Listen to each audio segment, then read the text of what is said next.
few days later, Percy was shunting at Farquhar when the station master came up. "Leave those trucks here, Percy. There's an emergency down to harbour. The Fat Controller wants you to sort it out straight away." But Toby can't." "Never mind that," the station master said. "The Fat Controller needs you there real quick. Leave us to worry about the shunting." He hurried away to make the arrangements. Bulstrode was a barge who was used as carrying stone. Nothing was ever right for him, and he grumbled conceitingly. Trucks grumbled too, but they weren't a patch on Bulstrode. Come on, shouted Bulstrode rudely one morning. "Why aren't you trucks where you should be? How could I be loaded if you dawdle about there, eh?" "There's no engine and we can only go where we're put," shouted the trucks crossly. "You're in the wrong place, not us." They argued for some time, but it made no difference. Bulstrode was on the wrong place. He was not supposed to leave for the next day, but he wasn't going to let a little thing like that stop him from complaining. When Percy arrived, Bulstrode was sulking and the trucks were annoyed with him. "All thanks for Bulstrode," they said. "Please load us up in the siding. That way we could load him up and be rid of them as soon as possible." The line slopes down from the harbour. Percy pulled the trucks a little up the hill clear of the point. As he stopped, one of the truck's brakes slipped on.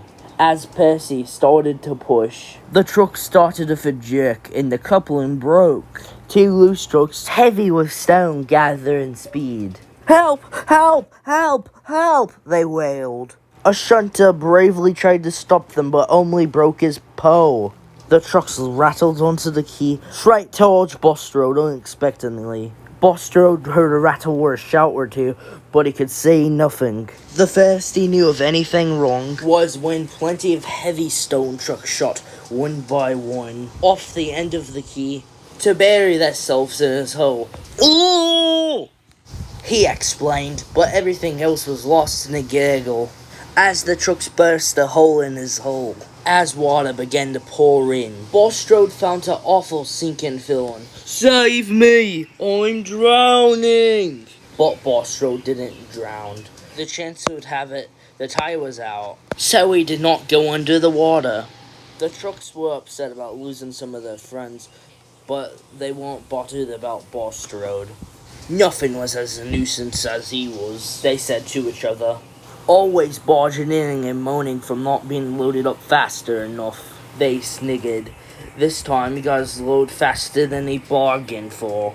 It serves him right if you ask us. Percy, sometime afterward, was busy clearing up the mess. When the remains of the trucks were lifted out of the water, he took them to the scrapyard, while workmen rescued what stone they could. As for Bulstrode, his remains was towed to a nearby beach. Now he can do no harm. Now children plays happily in Bulstrode.